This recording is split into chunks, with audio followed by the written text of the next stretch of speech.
ब्रह्मा जी बोले, विष्णु, फाल्गुन मास में शुक्ल पक्ष की सप्तमी को उपवास करके भगवान सूर्य नारायण की विधिवत पूजा करनी चाहिए।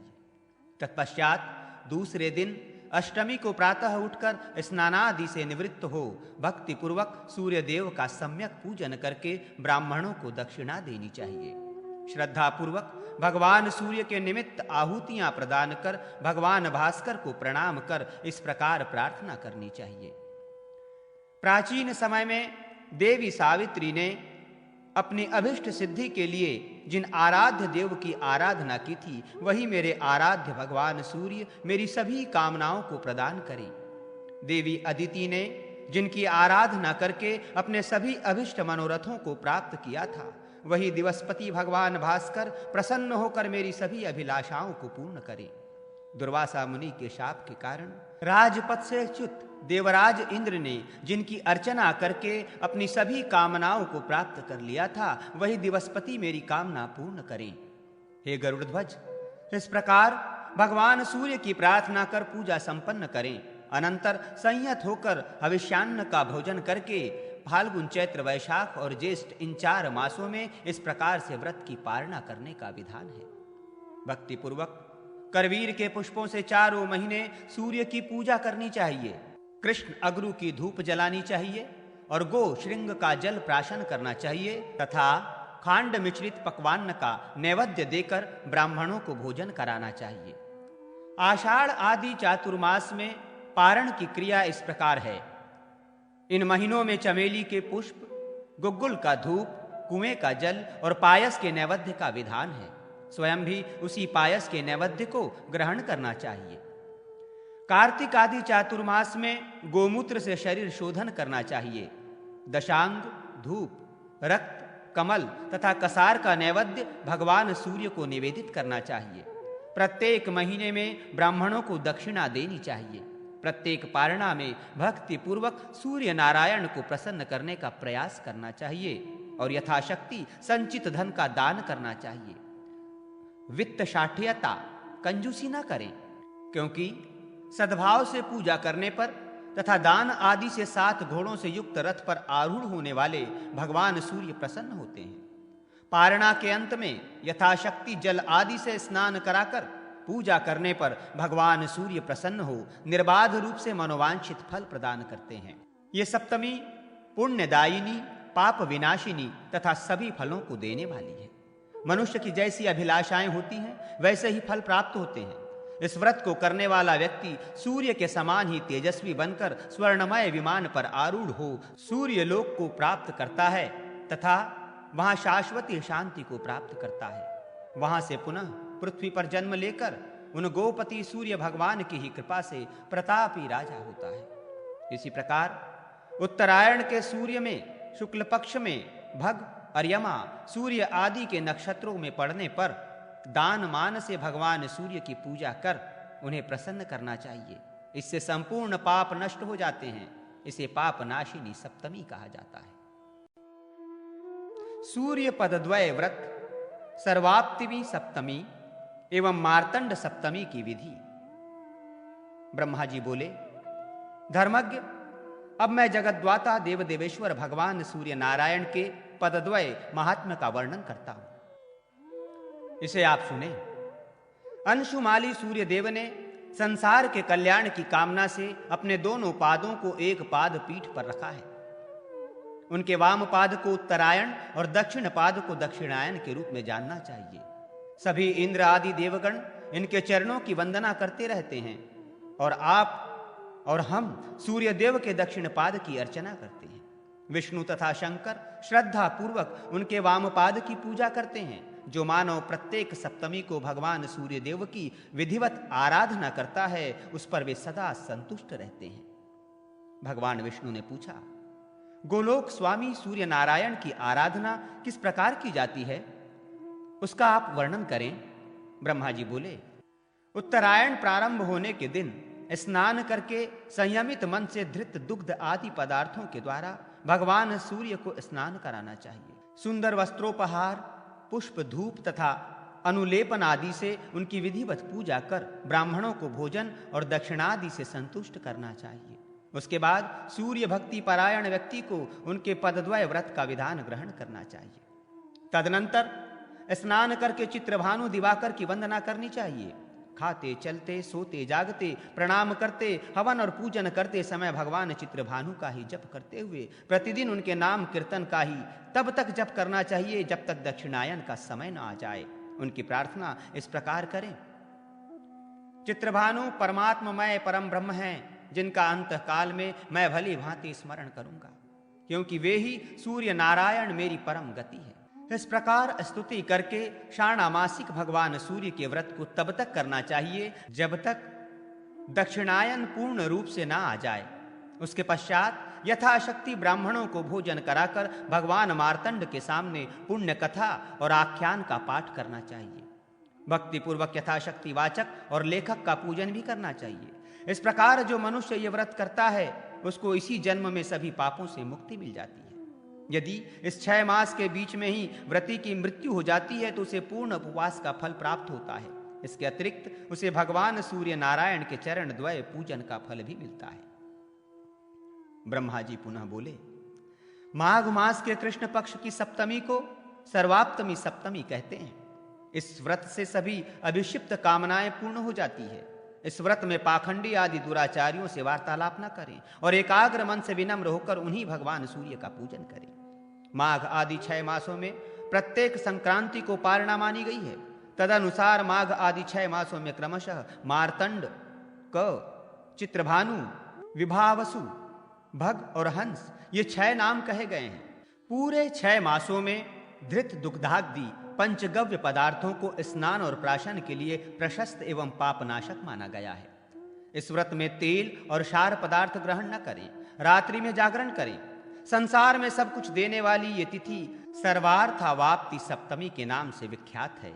हे अनध, अब मैं कल्याण करने वाली मार्तंड सप्तमी का वर्णन करता हूं। यह व्रत पौष मास के शुक्ल पक्ष की सप्तमी को किया जाता है। इसके सम्यक अनुष्ठान से अभिष्ट फल की प्राप्ति होती है। इस दिन व्रत रहकर भगवान सूर्य का मार्तंड नाम से पूजन एवं निरंतर जप करना चाहिए। ब्राह्मण की भी विशेष श्रद्धा भक्ति से पूजा करनी चाहिए। इस प्रकार पवित्र मन से सभी मासों में उपासना करके प्रत्येक मास में अपनी शक्ति के अनुसार ब्राह्मण को गौ आदि का दान देना चाहिए। दूसरे वर्ष में उपवास पूर्वक यथाशक्ति सूर्य नारायण के निमित्त गौ आदि का दान देने से व्रती साक्षात भगवान मार्कंड के लोक को प्राप्त करता है। इस मार्तंड नामक सप्तमी की नक्षत्रगण उपासना करके ही ध्युलोक में प्रकाशित होते हुए आज भी स्थित दृष्टि होते हैं। अनंत सप्तमी तथा अव्यंग सप्तमी का विधान। ब्रह्मा जी ने कहा, अच्युत, भाद्रपद मास में शुक्ल पक्ष की सप्तमी तिथि को जितेंद्रिय होकर सप्ताश्व वाहन भगवान आदित्य को प्रणाम करके पुष्प धूप आदि सामग्रियों से इनका पूजन करना चाहिए। पाखंडी आदि दुराचारियों से आलाप न करें। ब्राह्मण को दक्षिणा देकर रात्रि में मौन होकर भोजन करना चाहिए।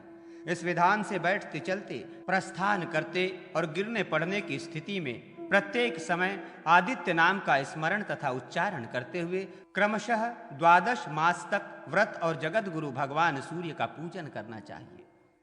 व्रत की पारणा में पुण्य पुराण की कथा का श्रवण करें, सूर्य देव को प्रसन्न करें, इससे पुष्टि लाभ होता है। इस सप्तमी में कथा श्रवण से अनंत फलों की प्राप्ति होती है। श्रावण मास की शुक्ला सप्तमी को अव्यंग सप्तमी कहा जाता है। इस दिन सताप्श वाहन भगवान सूर्य की पुष्प धूपादि से पूजा करें।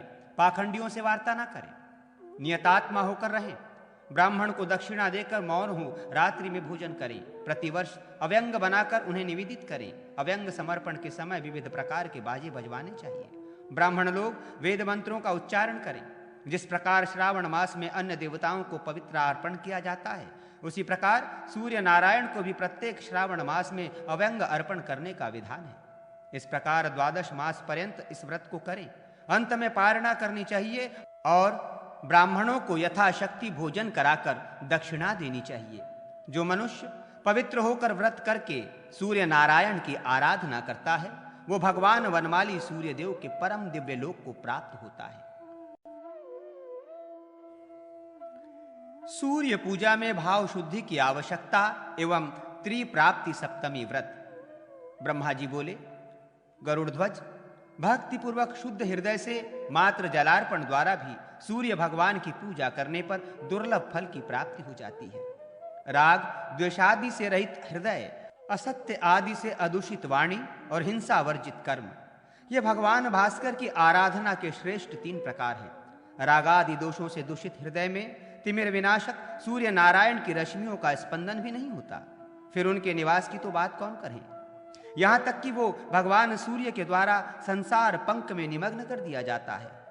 जिस प्रकार चंद्रमा की कला अंधकार को दूर करने में सर्वथा सफल नहीं होती, उसी प्रकार हिंसादि से दूषित कर्म के द्वारा सूर्य नारायण की पूजा में कैसे सफलता प्राप्त हो सकती है। चित्त की अप्रसन्नता के कारण भी मनुष्य सूर्य देव को प्राप्त नहीं कर सकता है। इसलिए सत्य स्वभाव, सत्य वाक्य और अहिंसक कर्म से ही स्वभावतः भगवान आदित्य प्रसन्न होते हैं। यदि मनुष्य कलुषित हृदय से भगवान देवेश को सब कुछ दे दे, तो तब भी उन देव देवेश्वर भगवान दिवाकर की आराधना नहीं होती। अतः आप अपने हृदय को रागादि द्वेषों से रहित बनाकर भगवान भास्कर के लिए अर्पित करें। ऐसा करने पर दुष्प्राय भगवान भास्कर को आप अनायास ही प्राप्त कर लेंगे। विष्णु ने कहा, आपने बताया कि भास्कर हमारे लिए पूजनीय हैं, अतः उनकी संपूर्ण आराधना विधि आप मुझसे कहिए। ब्रह्मन, श्रेष्ठ कुल में जन्म, आरोग्य और दुर्लभ धन की अभिवृद्धि, ये तीनों जिसके द्वारा प्राप्त होते हैं, उस त्रिप्राप्ति व्रत को भी हमें बताएं। ब्रह्मा जी बोले, माघ मास में कृष्ण पक्ष की सप्तमी के दिन हस्त नक्षत्र का योग रहने पर व्रती को चाहिए कि वो जगत सृष्टा सूर्य देव की सुगंध, धूप, नैवेद्य एवं उपहार आदि पूजन सामग्रियों के द्वारा पूजा करे। गृहस्थ पुरुष पुष्पों के द्वारा दानादि युक्त पूजा वर्ष पर्यंत संपन्न करे और वज्र, बाजरा, तिल, व्रीहि, यव, सुवर्ण, यव, अन्न, जल, ओला, ओले का पानी, उपानह, छत्र और गुड़ से बने पदार्थ क्रम से प्रतिमास मुनियों ब्राह्मणों को दान देना चाहिए।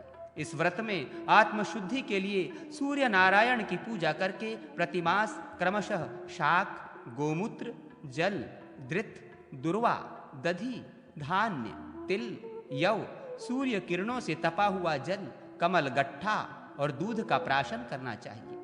इस विधि से इस सप्तमी व्रत को करने वाला मनुष्य धन्य धान्य से परिपूर्ण, लक्ष्मी युक्त तथा समस्त दुखों से रहित होता है और श्रेष्ठ कुल में जन्म लेकर जितेंद्रिय, निरोग, बुद्धिमान और सुखी रहता है।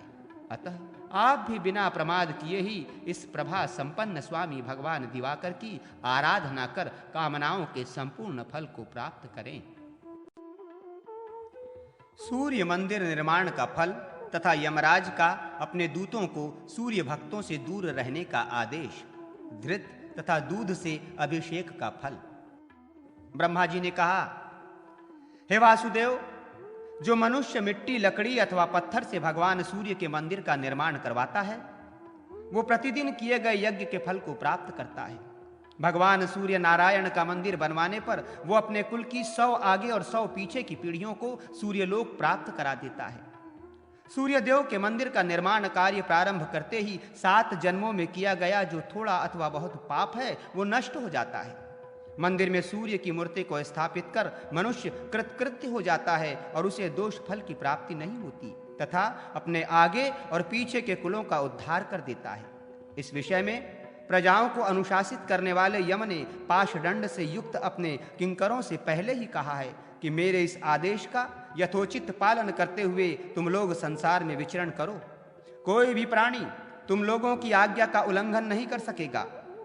संसार के मूलभूत भगवान सूर्य की उपासना करने वाले लोगों को तुम लोग छोड़ देना, क्योंकि उनके लिए यहाँ पर स्थान नहीं है। संसार में जो सूर्य भक्त हैं और जिनका हृदय उन्हीं में लगा हुआ है, ऐसे लोग जो सूर्य की सदा पूजा किया करते हैं, उन्हें दूर से ही छोड़ देना। बैठते सोते, चलते उठते और गिरते पड़ते जो मनुष्य भगवान सूर्य देव का नाम संकीर्तन करता है, वो भी हमारे लिए बहुत दूर से ही त्याज्य है। जो भगवान भास्कर के लिए नित्य नैमित्तिक यज्ञ करते हैं, उन्हें तुम लोग दृष्टि उठाकर भी मत देखना।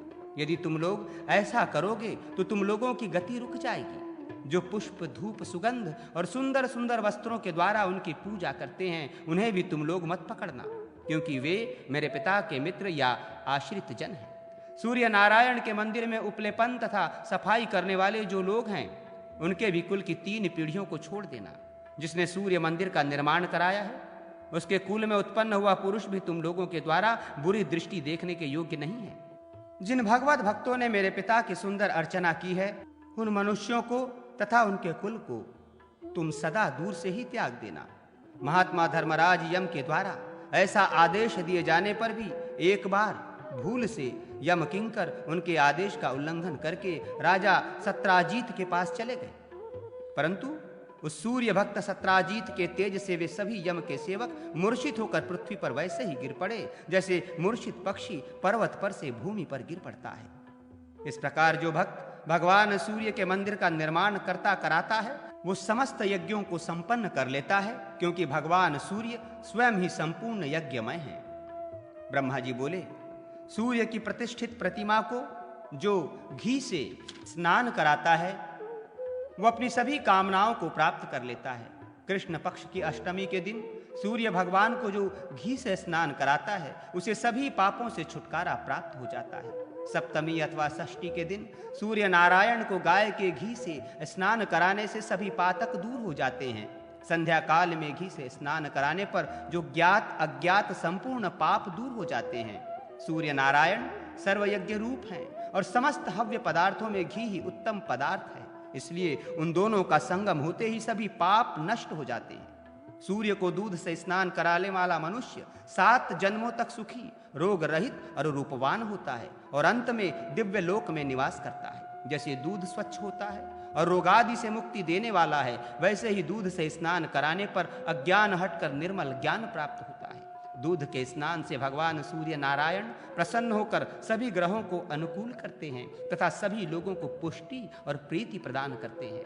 घी और दूध से तिमिर विनाशक देवेश सूर्यदेव को स्नान कराने पर उनकी दृष्टि मात्र पड़ते ही मनुष्य सबका प्रिय हो जाता है।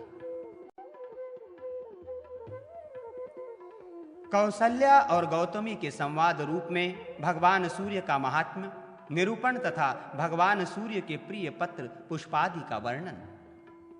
ब्रह्मा जी बोले, जनार्दन, देवलोक में गौतमी और कौसल्या का सूर्य के विषय में एक पुरातन संवाद प्रसिद्ध है। एक बार गौतमी ब्राह्मणी ने स्वर्ग में अपने पति के साथ अतिशय रमणीय कौसल्या को देखकर आश्चर्यचकित होकर पूछा, कौसल्ये, स्वर्ग में निवास करने वाले सैकड़ों देवता, अनेक देवंगनाएं हैं, इसी प्रकार सिद्धगण और उनकी पत्नियां आदि भी हैं, किंतु उनमें न ऐसी गंध है, न ऐसी कांति है, न ऐसा रूप है। धारण किए हुए वस्त्र तथा आभूषण भी ऐसे नहीं सुशोभित हो रहे हैं जैसे कि आप दोनों स्त्री पुरुषों के हो रहे हैं। आप दोनों ने कौन सा ऐसा तप, दान अथवा होम कर्म किया है जिसका ये फल है? आप इसका वर्णन करें। कौसल्या बोली, गौतमी, हम दोनों ने यज्ञेश्वर भगवान सूर्य की श्रद्धा पूर्वक आराधना की है। सुगंधित तीर्थ जलों से तथा धृत से उन्हें स्नान कराया है। उन्हें की कृपा से हमने स्वर्ग निर्मल कांति, प्रसन्नता, सौम्यता और सुख प्राप्त किया है। हम लोगों के पास जो भी आभूषण, वस्त्र, रत्न आदि प्रिय वस्तुएं हैं, उन्हें भगवान सूर्य को अर्पण करने के बाद ही हम धारण करते हैं। स्वर्ग प्राप्ति की अभिलाषा से हम दोनों ने भगवान सूर्य की आराधना की थी और उस आराधना के फल स्वरूप ही हम लोग स्वर्ग का सुख भोग रहे हैं। जो निष्काम भाव से भली भांति सूर्य की उपासना करता है, उसे भगवान सूर्य मुक्ति प्रदान करते हैं। त्रिलोक के सृष्टिकर्ता सविता की तृप्ति से ही सब कुछ प्राप्त होता है। ब्रह्मा जी बोले, विष्णु, मार्तंड भगवान सूर्य की आराधना से मैंने भी अभिष्ट कामनाओं को प्राप्त किया है, जो अनंत काल तक रहने वाली है। चंदन, अगरु, कपूर, कुमकुम तथा उशीर से जो भगवान सूर्य को अनुलिप्त करता है, प्रसन्न होकर भगवान सूर्य उसे लक्ष्मी प्रदान करते हैं। कालेय, काला चंदन, तुरुष्क, एक गंध द्रव्य, रक्तचंद, गंध, विजय धूप तथा और भी जो अपने को इष्ट पदार्थ हों, उन्हें भगवान सूर्य को निवेदित करना चाहिए। मालती, मल्लिका, जूही, अतिमुक्तक, पाटला, करवीर, जपा, कुमकुम, तगर, कर्णिका, चंपक, केतक, केवड़ा, कुंद, अशोक, तिलक, लोग, कमल, अगस्त, पलाश, आदि के पुष्प भगवान सूर्य देव को विशेष प्रिय हैं।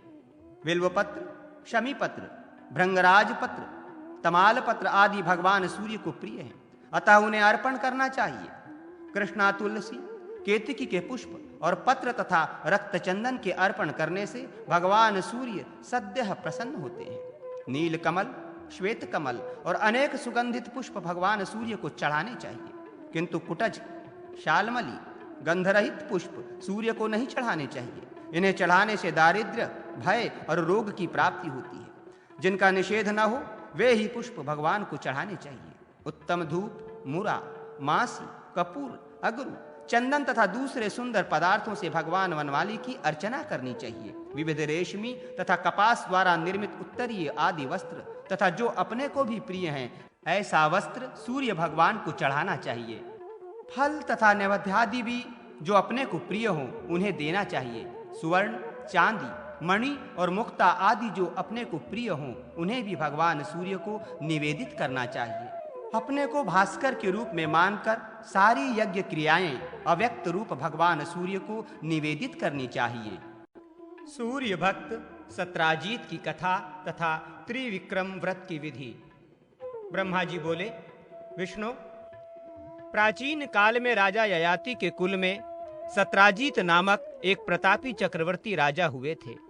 वे अत्यंत प्रभावशाली, तेजस्वी, कांतिमान, क्षमावान, गुणवान तथा बलशाली राजा थे तथा धीरता, गंभीरता एवं यश से संपन्न थे। उनके विषय में पुराणवेत्ता लोग एक गाथा गाते हैं। महाबाहु सत्राजीत के इस पृथ्वी पर राज्य करते हुए जहां से सूर्य उदित होते और जहां अस्त होते हैं, जितने में भ्रमण करते हैं, वो संपूर्ण क्षेत्र सत्राजीत क्षेत्र कहलाता है। राजा सत्राजीत संपूर्ण रत्नों से परिपूर्ण सप्तद्वीपवती पृथ्वी पर धर्म पूर्वक राज्य करते थे। वे सूर्य देव के परम भक्त थे। उनके ऐश्वर्य को देखकर सभी लोगों को बड़ा आश्चर्य होता था। उनके राज्य में सभी व्यक्ति धर्मानुयायी थे। राजा सत्राजीत के 4 मंत्री थे। वे सब अपरहित सामर्थ्य वाले एवं राजा के स्वाभाविक भक्त थे। भगवान सूर्य के प्रति उनकी अत्यंत श्रद्धा थी और उनकी सामर्थ्य को देखकर न केवल उनकी प्रजा को आश्चर्य होता था, बल्कि स्वयं राजा भी अपने ऐश्वर्य पर आश्चर्यचकित थे। एक बार उनके मन में आया कि अगले जन्मों में भी मेरा ऐसा ही ऐश्वर्य कैसे बना रहे। ये सोचकर उन्होंने शास्त्र और धर्म के तत्व को जानने वाले ब्राह्मणों को बुलाकर उनकी यथोचित भक्ति पूर्वक पूजा कर उन्हें आसन पर बिठलाया और उनसे कहा, भगवान, यदि आप लोगों की मुझ पर कृपा है तो मेरी जिज्ञासा को शांत करें। ब्राह्मणों ने कहा, महाराज, आप अपना संदेह हम लोगों के सम्मुख प्रस्तुत करें। आपने हमारा पालन पोषण किया है और सभी प्रकार से भोजन आदि द्वारा संतुष्ट रखा है। विद्वान ब्राह्मण का तो कर्तव्य ही है कि वो धर्म के संदेह को दूर करे, अधर्म से निवृत्त करे और कल्याणकारी उपदेश को भली भांति समझाए। आप अपनी इच्छा के अनुसार जो पूछना चाहे पूछें। तभी उनकी महारानी विमलमती ने भी राजा से निवेदन किया कि महाराज, मेरा भी एक संदेह है, आप महात्माओं से पूछकर निवृत्त करा लें। मैं तो अंतःपुर में ही रहती हूँ, अतः मेरी प्रार्थना है कि आप प्रथम मेरा ही संदेह निवृत्त करा दें, क्योंकि आपके संदेह की निवृत्ति के अनेक साधन हैं। राजा सत्राजीत ने कहा, प्रिय, क्या पूछना चाहती हो? पहले मैं तुम्हारा संदेह ही पूछूंगा। विमलमती ने कहा, महाराज, मैंने अनेक राजाओं के चरित्र और ऐश्वर्य को सुना है, किंतु आपके समान ऐश्वर्य अन्य लोगों को सुलभ नहीं है। ये किस कर्म का फल है? मैंने कौन सा उत्तम कर्म किया था जिसके फलस्वरूप मुझे आपकी रानी होने का सौभाग्य प्राप्त हुआ? पूर्व जन्म में हम दोनों ने कौन सा पुण्य कर्म किया है, इस विषय में आप मुनियों से पूछें। सत्राजीत बोले, देवी, तुमने तो मेरे मन की बात जान ली है। मुनियों की बातें सत्य है। पत्नी पुरुष की अर्धांगिनी होती है। ऐसी कोई बात नहीं है जो इन महामुनियों से छिपी हो।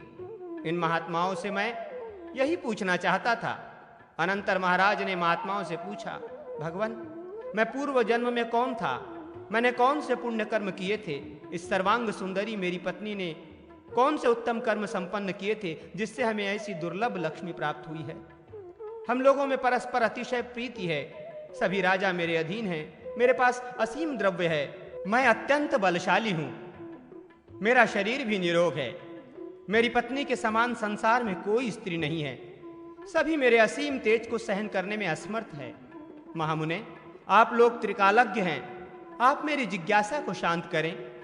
राजा के इस प्रकार पूछने पर उन ब्राह्मणों ने सूर्यदेव के परम भक्त परमावसु से प्रार्थना की कि आप ही इनके संदेह को निवृत्त करें। धर्मज्ञ ब्राह्मणों की सम्मति से महामती परावसु ने योग समाधि के द्वारा राजा तथा रानी के पूर्व जन्म के सभी कर्मों की जानकारी प्राप्त कर राजा से कहना आरंभ किया। परावसु बोले, महाराज, आप पूर्व जन्म में बड़े निर्दयी, हिंसक तथा कठोर हृदय के शूद्र थे। कुष्ठ रोग से पीड़ित थे। सुंदर नेत्रों वाली ये महारानी उस समय भी आपकी ही भार्या थी। ये ऐसी पतिव्रता थी कि आपके द्वारा पीड़ित होने पर भी आपकी सेवा में निरंतर संलग्न रहती थी। परंतु आपकी अतिशय क्रूरता के कारण आपके बंधु बांधव आपसे अलग हो गए और आपने भी अपने पूर्वजों द्वारा संचित धन को नष्ट कर डाला। अनंतर आपने कृषि कार्य प्रारंभ किया, किंतु दैवेच्छा से वो भी व्यर्थ हो गया। आप अत्यंत दीनहीन होकर दूसरों की सेवा द्वारा जीवन व्यापन करने लगे। आपने अपनी स्त्री को छोड़ने का बहुत प्रयास किया, किंतु उसने आपका साथ नहीं छोड़ा। इसके बाद आप दोनों कान्य कुंज देश में चले गए और भगवान सूर्य के मंदिर में सेवा करने लगे। वहां प्रतिदिन मंदिर का मार्जन, लेपन, प्रोक्षण, जल छिड़कना आदि कार्य बड़े भक्ति भाव से करते रहे। मंदिर में पुराण की कथा होती थी। आप दोनों ने उसका भक्तिपूर्वक श्रवण किया। कथा श्रवण करने के बाद आपकी पत्नी ने पिता से प्राप्त अंगूठी को कथा में चढ़ा दिया। आपके मन में रात दिन यही चिंता रहती थी कि यह मंदिर कैसे स्वच्छ रहे। आप दोनों बहुत दिनों तक वहां रहे। भगवान के सेवा रूपी योग कर्म में आपका मन अहिर्निश लगा रहता था। इस प्रकार दोनों निष्काम भाव से भगवान सूर्य की सेवा करते और जो कुछ मिलता उसी से निर्वाह करते थे। गोपति भगवान सूर्य का आप नित्य चिंतन करते थे, अतः आपके सभी पाप समाप्त हो गए। किसी समय अपनी विशाल सेना के साथ कुलवाक्ष नाम का एक राजा वहां आया। उसकी अपार संपत्ति और हजारों श्रेष्ठ रानियों को देखकर आप दोनों की भी राजा रानी बनने की इच्छा हुई। कुछ ही समय में आपका देहांत हो गया। सूर्यदेव की श्रद्धा भक्ति पूर्वक की गई सेवा तथा पुराण श्रवण के प्रभाव से आप राजा हुए और आपकी स्त्री रानी हुई। तथा आप दोनों को जो असीम तेज प्राप्त हुआ है उसका भी कारण सुनिए। जब मंदिर में दीपक तेल तथा बत्ती के अभाव में बुझने लगता था, तब आप अपने भोजन के लिए रखे तेल से उसे पूरित करते थे और आपकी रानी अपनी साड़ी फाड़कर उससे बत्ती बनाकर जलाती थी। राजन, यदि अन्य जन्म में भी आपको ऐश्वर्य की इच्छा है तो भगवान सूर्य की श्रद्धा पूर्वक आराधना करें। गंध, पुष्प, धूप, दीप, नैवेद्य आदि जो आपको प्रिय हो वही भगवान सूर्य को अर्पण करें। उनके मंदिर में मार्जन, उपलेपन आदि कार्य करें, जिससे मंदिर स्वच्छ और निर्मल रहे। उत्तम दिनों में उपवास कर रात्रि जागरण और नृत्य गीत वाद्यादि द्वारा महोत्सव कराएं। पुराण इतिहास आदि की कथा श्रद्धा पूर्वक सुने तथा भगवान सूर्य की प्रसन्नता के लिए वेद पाठ कराएं। सदा निष्काम भाव से तन्मय होकर उनकी सेवा में लगे रहें। संतुष्ट होकर भगवान सूर्य अभीष्ट फल देते हैं। वे पुष्प, नैवेद्य, रत्न, सुवर्ण आदि से उतना प्रसन्न नहीं होते जितना वे भक्ति भाव से प्रसन्न होते हैं। यदि भक्ति भाव पूर्वक सूर्य की आराधना और विविध उपचारों से पूजन करेंगे तो इंद्र से भी अधिक वैभव की प्राप्ति कर लेंगे। राजा सत्राजीत ने कहा, भगवान, इंद्रत्व की प्राप्ति या अमरत्व की प्राप्ति से जो आनंद होता है वो आनंद आपकी इस वाणी को सुनकर मुझे प्राप्त हुआ है। अज्ञान रूपी अंधकार के लिए आपकी ये वाणी प्रदीप्त दीपक के समान है। संपत्ति के विनाश की संभावना से हम बहुत व्याकुल थे। आपने संपत्ति प्राप्ति के लिए मूल तत्व का आज उपदेश दिया है। इससे यह सिद्ध हो गया कि मुझे यह सारी संपत्ति पूर्व जन्म के सुकृत कर्म के ही फलस्वरूप प्राप्त हुई है। भक्तिमान दरिद्र भी भगवान सूर्य को प्रसन्न कर सकता है, किंतु एक ऐश्वर्यशाली धनवान भक्तिहीन होने पर उसका अनुग्रह नहीं प्राप्त कर सकता। भगवान, आप मुझे सूर्य भगवान की आराधना के उस मार्ग को सूचित करें जिससे शीघ्र ही उनका अनुग्रह प्राप्त हो सके। परावसु बोले, राजन, कार्तिक मास में प्रतिदिन भगवान सूर्य का पूजन कर ब्राह्मण को भोजन कराना चाहिए और स्वयं भी एक ही बार भोजन करना चाहिए। इस आराधना से बाल्यावस्था में किए गए ज्ञात अज्ञात सभी पापों से छुटकारा मिल जाता है। मार्गशीर्ष में पूर्वोक्त रीति से व्रत करने वाले स्त्री पुरुष की ब्राह्मण को मरकत मणि का दान करने से प्रौढ़ावस्था में किए गए पापों से मुक्ति हो जाती है। पौष मास में पूर्वोक्त विधि के अनुसार एक भुक्त हो श्रद्धा पूर्वक सूर्य की आराधना करने से वृद्धावस्था में किए गए सभी पाप नष्ट हो जाते हैं। इस त्रैमासिक व्रत को श्रद्धा पूर्वक विधि विधान से करने वाले स्त्री या पुरुष सूर्य भगवान के कृपा पात्र हो जाते हैं और लघु पापों से मुक्त हो जाते हैं। दूसरे वर्ष इसी प्रकार त्रैमासिक व्रत करने पर सभी उपपातक निवृत्त हो जाते हैं। तीसरे वर्ष भी इस व्रत को करने पर महापातक नष्ट हो जाते हैं और मनोवांछित फल की प्राप्ति होती है। ये व्रत 3 मास में संपन्न होता है और इसे 3 वर्ष तक करना होता है। सभी अवस्थाओं में अधिभौतिक, आधिदैविक तथा आध्यात्मिक त्रिविध पातक इसके द्वारा नष्ट हो जाते हैं। इस सर्व पापहर्ता व्रत को त्रिविक्रम व्रत कहा जाता है। राजा सत्राजीत ने कहा, भगवान, व्रत का विधान तो मैंने सुना, परंतु भोजन कैसे ब्राह्मण को कराना चाहिए ये भी आप कृपा कर बताएं। परावसु बोले, पौराणिक ब्राह्मण को भोजन कराना चाहिए। इस प्रसंग में अरुण को सूर्यदेव ने जो निर्देश दिया था वो मैं आपको बताता हूं। किसी समय उदयाचल पर अरुण ने भगवान सूर्य से पूछा, महाराज, कौन कौन से पुष्प, नैवेद्य, वस्त्र आदि आपको प्रिय हैं और कैसे ब्राह्मण को भोजन कराने से आप संतुष्ट होते हैं, इसे आप कृपा कर बताएं। भगवान सूर्य ने कहा, अरुण, करवीर के पुष्प, रक्त चंदन, गुग्गुल का धूप, घी का दीपक और मोदक आदि नैवेद्य मुझे प्रिय है। मेरे भक्त और पौराणिक ब्राह्मण को दान देकर उसके प्रति श्रद्धा समर्पित करने से मुझे जितनी प्रसन्नता होती है उतनी प्रसन्नता गीत, वाद्य और पूजन आदि से नहीं होती। मैं पुराण आदि के वाचन श्रवण से अतिशय प्रसन्न होता हूँ। इतिहास पुराण के वाचक तथा मेरी पूजा करने वाला भोजक, ये दोनों मुझे विशेष प्रिय हैं। इसलिए पौराणिक का पूजन करें और इतिहास आदि को सुनें। भोजकों की उत्पत्ति तथा उनके लक्षणों का वर्णन। अरुण ने पूछा, भगवान, ये भोजक कौन है? किसका पुत्र है? इसने ऐसा कौन सा उत्तम कर्म किया है जिस कारण ब्राह्मण आदि वर्णों को छोड़कर आपका इस पर इतना अनुग्रह हुआ? आप कृपा कर सब मुझे बताएं। आदित्य बोले, महामती वैनतय, तुमने बहुत सुंदर बात पूछी है। इसके उत्तर में मैं जो कहता हूं उसे तुम सावधान होकर सुनो। अपने पूजा के निमित्त ही मैंने अपने तेज से भोजकों की उत्पत्ति की है। ये वर्णतः ब्राह्मण हैं और मेरी पूजा के लिए अनुष्ठान में तत्पर रहते हैं। ये भोजक मुझे अति प्रिय हैं।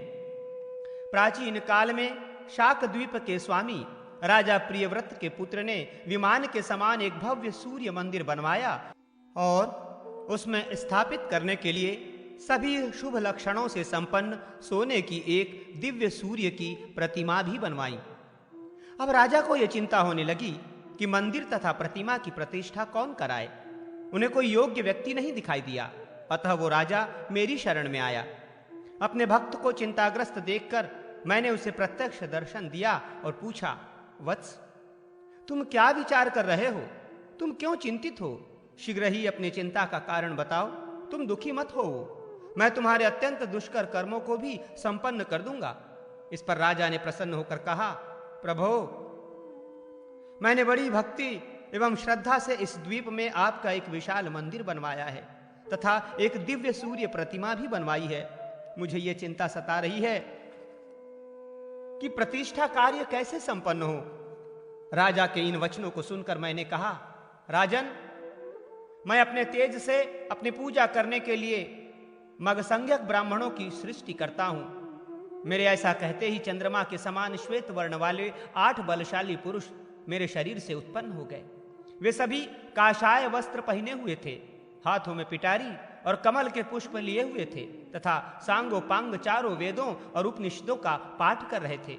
इनमें से 2 पुरुष ललाट से, 2 वक्ष स्थल से, 2 चरणों से तथा 2 पादों से उत्पन्न हुए। उन महात्माओं ने मुझे पिता मानते हुए हाथ जोड़कर मुझसे कहा, हे पिता, हे लोकनाथ, हम आपके पुत्र हैं। आपने किस लिए हमें उत्पन्न किया है? हमें आज्ञा दीजिए, हम सब आपके आदेश का पालन करेंगे। पुत्रों का ऐसा वचन सुनकर मैंने कहा, तुम सब इस राजा की बात सुनो और यह जैसा कहें वैसा ही करो। पुत्रों से ऐसा कहने के बाद मैंने राजा से कहा, राजन, ये मेरे पुत्र हैं, ब्राह्मणों में श्रेष्ठ हैं तथा सर्वदा पूज्य हैं। मेरी प्रतिष्ठा कराने के लिए ये सर्वथा योग्य हैं। इनसे प्रतिष्ठा करवा लो। मंदिर की प्रतिष्ठा कराकर मंदिर इन्हें समर्पित कर दो। ये सदा मेरा पूजन किया करेंगे, परंतु देकर फिर इनसे हरण मत करना। मेरे निमित्त जो कुछ धन धान्य, गृह, क्षेत्र, बाग, ग्राम, नगर आदि मंदिर में अर्पण करो, उन सब के स्वामी ये भोजक ही होंगे। जैसे पिता के द्रव्य का अधिकारी उसका पुत्र होता है, वैसे ही मेरे धन के अधिकारी ये भोजक ही हैं।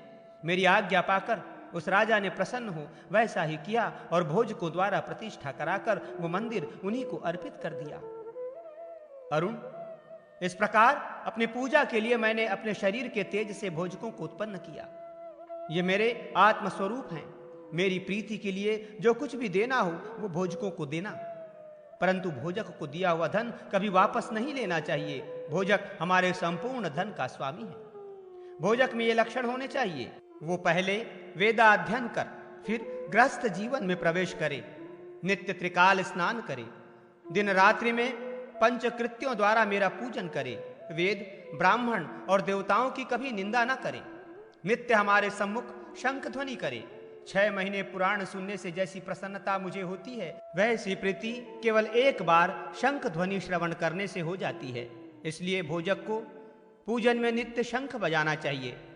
वे अभोज्य पदार्थ भक्षण नहीं करते हैं, इसलिए भोजक कहलाते हैं, और नित्य हमको भोजन कराते हैं, इसलिए भी भोजक कहलाते हैं। वे सदा मग का ध्यान रखते रहते हैं, इसलिए मगध कहे जाते हैं। भोजक परम शुद्धिकर अव्यंग धारण किए बिना सदा अपवित्र रहता है। जो अव्यंग धारण किए बिना मेरी पूजा करता है उसको संतान नहीं होती और मेरी प्रसन्नता भी उसे प्राप्त नहीं होती।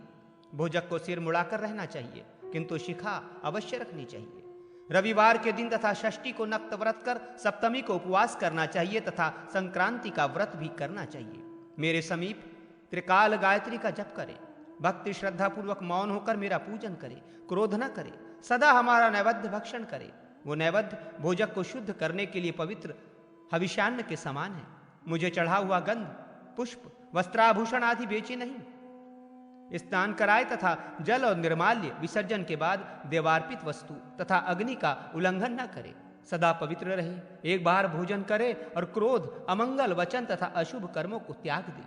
अरुण, इस प्रकार के लक्षणों वाला भोजक मुझे बहुत प्रिय है। भोजक का सदा सत्कार करना चाहिए। तुम्हारे ही समान भोजक भी मुझे बहुत प्रिय है। महात्मा परावसु बोले, राजन, इस प्रकार अरुण को उपदेश देकर सूर्य नारायण आकाश में भ्रमण करने लगे और अरुण भी ये सुनकर बहुत प्रसन्न हुआ। ब्रह्मा जी बोले, महामुनि परावसु के मुख से यह कथा सुनकर राजा सत्राजीत और उनकी रानी विमलमती बहुत प्रसन्न हुई। उन्होंने पृथ्वी पर जहां जहां भगवान सूर्य के मंदिर थे उन सब में मार्जन और उपलेपन कराया। सब मंदिरों में कथा कहने के लिए पौराणिकों को नियुक्त किया और बहुत सी दक्षिणा देकर उन्हें संतुष्ट किया। वे विविध उपचारों से भक्ति पूर्वक नित्य सूर्य देव की पूजा उपासना करने लगे और अंत में उन दोनों ने उनकी प्रीति प्राप्त कर उत्तम गति प्राप्त की। भद्र ब्राह्मण की कथा एवं कार्तिक मास में सूर्य मंदिर में दीपदान का फल। ब्रह्मा जी बोले, विष्णु, जो कार्तिक मास में सूर्यदेव के मंदिर में दीप प्रज्वलित करता है उसे संपूर्ण यज्ञों का फल प्राप्त होता है एवं वो तेज में सूर्य के समान तेजस्वी होता है। अब मैं आपको भद्र ब्राह्मण की कथा सुनाता हूं जो समस्त पापों का नाश करने वाली है। उसे आप सुने। प्राचीन काल में महिष्मती नाम की एक सुंदर नगरी में नाग शर्मा नामक एक ब्राह्मण रहता था। भगवान सूर्य की प्रसन्नता से उसके 100 पुत्र हुए। सबसे छोटे पुत्र का नाम था भद्र। वो सभी भाइयों में अत्यंत विचक्षण विद्वान था। वो भगवान सूर्य के मंदिर में नित्य दीपक जलाया करता था। एक दिन उसके भाइयों ने उससे बड़े आदर से पूछा, भद्र, हम लोग देखते हैं कि तुम भगवान सूर्य को न तो कभी पुष्प, धूप, नैवेद्य आदि अर्पण करते हो और न कभी ब्राह्मण भोजन कराते हो, केवल दिन रात मंदिर में जाकर दीप जलाते रहते हो। इसमें क्या कारण है? तुम हमें बताओ। अपने भाइयों की बात सुनकर भद्र बोला, भातृगण, इस विषय में आप लोग एक आख्यान सुने। प्राचीन काल में राजा इक्ष्वाकु के पुरोहित महर्षि वशिष्ठ थे। उन्होंने राजा इक्ष्वाकु से सरयू तट पर भगवान सूर्य का एक मंदिर बनवाया। वे वहां नित्य गंध पुष्पादि उपचारों से भक्तिपूर्वक भगवान सूर्य की पूजा करते और दीप प्रज्वलित करते थे। विशेषकर कार्तिक मास में भक्तिपूर्वक दीपोत्सव किया करते थे। तब मैं भी अनेक कुष्ठ आदि रोगों से पीड़ित हो उसी मंदिर के समीप पड़ा रहता और जो कुछ मिल जाता उसी से अपना पेट भरता। वहां के निवासी मुझे रोगी और दीनहीन जानकर मुझे भोजन दे देते थे। एक दिन मुझ में यह कुत्सित विचार आया कि मैं रात्रि में अंधकार में इस मंदिर में स्थित सूर्य नारायण के बहुमूल्य आभूषणों को चुरा लूं। ऐसा निश्चय कर मैं उन भोजकों की निद्रा की प्रतीक्षा करने लगा। जब वे भोजक सो गए तब मैं धीरे धीरे मंदिर में गया और वहां देखा कि दीपक बुझ चुका है। तब मैंने अग्नि जलाकर दीपक प्रज्वलित किया और उसमें धृत डालकर प्रतिमा से आभूषण उतारने लगा। उसी समय वे देवपुत्र भोजक जग गए और मुझे हाथ में दीपक लिया देखकर पकड़ लिया। मैं भयभीत होकर विलाप कर उनके चरणों में गिर पड़ा। दयावश उन्होंने मुझे छोड़ दिया, किंतु वहां घूमते हुए राजपुरुषों ने मुझे फिर बांध लिया और वे मुझसे पूछने लगे, अरे दुष्ट, तुम दीपक हाथ में लेकर मंदिर में क्या कर रहे थे? जल्दी बताओ। मैं अत्यंत भयभीत हो गया। उन राजपुरुषों के भय से तथा रोग से आक्रांत होने के कारण मंदिर में ही मेरे प्राण निकल गए। उसी समय सूर्य भगवान के गण मुझे विमान में बैठाकर सूर्यलोक ले गए और मैंने एक कल्प तक वहां सुख भोगा और फिर उत्तम कुल में जन्म लेकर आप सबका भाई बना। बंधुओं, ये कार्तिक मास में भगवान सूर्य के मंदिर में दीपक जलाने का फल है। यद्यपि मैंने दुष्ट बुद्धि से आभूषण चुराने की दृष्टि से मंदिर में दीपक जलाया था, तथापि उसी के फलस्वरूप इस उत्तम ब्राह्मण कुल में मेरा जन्म हुआ तथा वेद शास्त्रों का मैंने अध्ययन किया और मुझे पूर्व जन्मों की स्मृति हुई। इस प्रकार उत्तम फल मुझे प्राप्त हुआ। दुष्ट बुद्धि से भी घी द्वारा दीपक जलाने का ऐसा श्रेष्ठ फल देखकर मैं अब नित्य भगवान सूर्य के मंदिर में दीपक प्रज्वलित करता रहता हूं। भाइयों, मैंने कार्तिक मास में यह दीपदान का संक्षेप में महात्म्य आप लोगों को सुनाया। इतनी कथा सुनाकर ब्रह्मा जी बोले, विष्णु, दीपक जलाने का फल भद्र ने अपने भाइयों को बताया। जो पुरुष सूर्य के नामों का जप करता हुआ मंदिर में कार्तिक के महीने में दीपदान करता है, वो आरोग्य, धन संपत्ति, बुद्धि, उत्तम संतान और जाति स्मरत्व को प्राप्त करता है। षष्ठी और सप्तमी तिथि को जो प्रयत्नपूर्वक सूर्य मंदिर में दीपदान करता है, वो उत्तम विमान में बैठकर सूर्यलोक को जाता है। इसलिए भगवान सूर्य के मंदिर में भक्तिपूर्वक दीप प्रज्वलित करना चाहिए। प्रज्वलित दीप को तो ना तो बुझाएं और ना उसका हरण करें। दीपक हरण करने वाला पुरुष अंधमूषक होता है। इस कारण कल्याण की इच्छा वाला पुरुष दीप प्रज्वलित करे, हरे नहीं। यमदूत और नारकीय जीवों के संवाद के प्रसंग में सूर्य मंदिर में दीपदान करने एवं दीप चुराने के पुण्य पापों का परिणाम। ब्रह्मा जी बोले, विष्णु, एक समय घोर नरक में पड़े हुए भूखे, आर्त, दुखी और विलाप करते हुए जीवों से यमदूत ने कहा, मूढ़ जनों, अब अधिक विलाप करने से क्या लाभ होगा? प्रमादवश तुम सबने अपनी आत्मा की उपेक्षा कर रखी है। पहले तुम सबने यह विचार नहीं किया कि इन कर्मों का फल आगे भोगना पड़ेगा। ये शरीर थोड़े ही दिनों तक रहने वाला है, विषय भी नाशवान है। यह कौन नहीं जानता? हजारों जन्मों के बाद एक बार मनुष्य जन्म मिलता है, उसमें क्यों मूढ़जन भोगों की ओर दौड़ते हैं? वे पुत्र, स्त्री, गृह, क्षेत्र आदि के लिए प्रयत्नशील रहते हैं और उनमें आसक्त होकर अनेक दुष्कर्म करते हैं। वे मूढ़जन अपना हित नहीं जानते। वे ये भी नहीं जानते कि सूर्य, चंद्र, काल तथा आत्मा ये सभी मनुष्यों के शुभ और अशुभ कर्मों को देखते रहते हैं, अर्थात साक्षीभूत हैं। न केवल एक जन्म अपितु सैकड़ों जन्मों में पुत्र, स्त्री आदि के लिए जो जो भी कर्म किया जाता है उसे अच्छी तरह से ये जानते रहते हैं। मोह की ये प्रतिमा तो देखो कि नरक में भी ममता बनी रहती है। इस प्रकार परिणाम में भयंकर विषयों के द्वारा आकृष्ट चित्त वाले मनुष्यों की बुद्धि परमार्थ तत्व की ओर नहीं होती। जिह्वा द्वारा भगवान सूर्य का नाम लेने में कौन सा श्रम है? मंदिर में दीप जलाने में भी अधिक परिश्रम नहीं पड़ता।